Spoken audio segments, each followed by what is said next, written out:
नमस्कार दोस्तों, मैं आपका दोस्त करणी सिंह धनखड़। दोस्तों, जुठल्ले प्रधानमंत्री ने सौगंध खाई थी, कहा था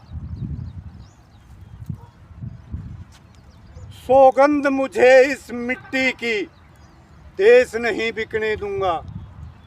लेकिन श्रीमान जी, देश तो बिक रहा है और देश बिक भी रहा है और देश लुट भी रहा है। कुछ दिन पहले मैंने एक स्टोरी की थी सेक्टर 34-35 रोहतक की, कि किस तरह से गोचरण भूमि को भूमाफिया अपने कब्जे में ले रहा है। उसमें मैं आज अपडेट कर देता हूँ।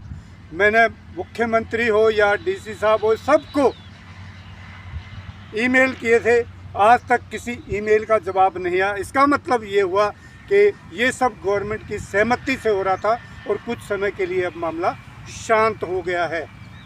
लेकिन आज एक इसी तरह का, लगभग इसी तरह का एक और मामला सामने आया है, उस पर बात करेंगे। और ये मामला जुड़ा हुआ है रामदेव से। वही रामदेव जो रामलीला ग्राउंड में वो गुड़गांव गांव वाली संतोष की, मरहूम संतोष के सूट सलवार पहनकर रामलीला ग्राउंड से भागा था। वही रामदेव, जी हाँ, उसी रामदेव की बात कर रहा हूँ जो अन्ना हजारे को धोखा देकर भागा था। मैं उसी सेठ रामदेव की बात कर रहा हूँ जिसने इस हिंदुस्तान की न जाने कितने हजारों करोड़ भूमि लूट ली है। जी हाँ, मैं उसी रामदेव की बात कर रहा हूँ जिसने शरबत को भी हिंदू और मुसलमान में बांट दिया। और ये सब हुआ कैसे, किसके सहयोग से हुआ? आपको एक बात याद दिलाता हूँ। मैं 2014 में जब बीजेपी की सरकार और हरियाणा में खट्टर साहब मुख्यमंत्री बने थे, तो याद कीजिए, इन साहब को, इन सेठ रामदेव को एक कैबिनेट मंत्री का दर्जा दिया गया था। इनको कैबिनेट मंत्री बनाया था खट्टर साहब ने। और क्यों बनाया था, इसकी वजह है, अब मैं बताता हूँ क्या वजह थी।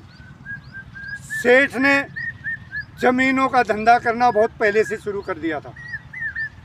थोड़ा सा मैं इसके ज़मीनों के धंधे में बताता हूँ, फिर मैं बताऊँगा कि कैसे जो है इसको क्यों दिया गया था दर्जा।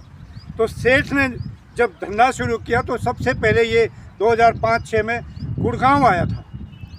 गुड़गांव के लेज़र वैली पार्क में, ग्राउंड वहाँ सामने हाईवे पर सेक्टर 29 का लेज़र वैली पार्क है, वहाँ ग्राउंड के अंदर एक बहुत बड़ा योगा का प्रोग्राम इसने किया था। और इसको लेकर आने वाला गुड़गांव का एक प्रॉपर्टी डीलर, जो हलवाई का काम भिवानी में करते करते रामदेव ने उसको बहुत बड़ा सेठ बना दिया, अरबपति बना दिया। हलवाई से अरबपति बन गया। और उसने एक बार गुड़गांव विधानसभा का चुनाव भी लड़ा था। गुड़गांव के लोग समझ गए होंगे मैं किसकी बात कर रहा हूँ। इस प्रॉपर्टी डीलर को 2005-06 में जब ये पहली बार आया था तो 27 लाख रुपए इकट्ठे करके दिए गए थे। 2,500 रुपये की फीस थी उस योगा सिखाने की, लेकिन प्रॉपर्टी डीलर ने अलग से 27 लाख रुपया, इसी प्रॉपर्टी डीलर, ये जो भिवानी का हलवाई प्रॉपर्टी डीलर बना है, गुड़गांव का सेठ बन गया, उसी के माध्यम से 27 लाख रुपए इसको दिए गए थे। 27 लाख का मतलब ये है कि उस समय 27 लाख में 1000 की ज़मीन आ रही थी लगभग। आज वो 10 करोड़ की ज़मीन हो गई होगी। इतने मोटा अमाउंट देना मतलब कोई खेल था जो छोटे मोटे प्रॉपर्टी डीलर उसको नहीं समझ पाए। उसके बाद वो पैसा ये हलवाई प्रॉपर्टी डीलर ने खुद अपने पास रखा या 27 लाख रामदेव के लिए, वो जाने। लेकिन वो धीरे धीरे एक बहुत बड़ा सेठ बनता चला गया। सारी ज़मीनों के सौदेबाजी पहले रामदेव ने गुड़गांव से शुरू किए थे। यहाँ पर भी बहुत पाप हैं, लेकिन आज मैं बात करूँगा फरीदाबाद की। तो पहले बता दूं कि खट्टर ने क्यों क्योंकि इसके पास बहुत सारी ज़मीनें थी।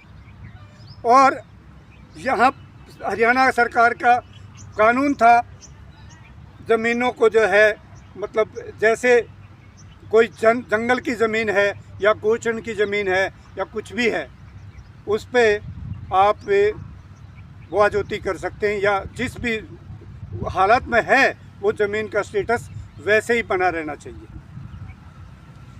इस चीज़ को मद्देनज़र रखते हुए सुप्रीम कोर्ट ने भी सख्त 1996 में गाइडलाइन दी थी इस तरह की कि कोई भी ज़मीन हो उसका, लेकिन उससे पहले फरीदाबाद की काफ़ी ज़मीनें जो बची हुई थी उसको हथियाना इन्होंने शुरू कर दिया था।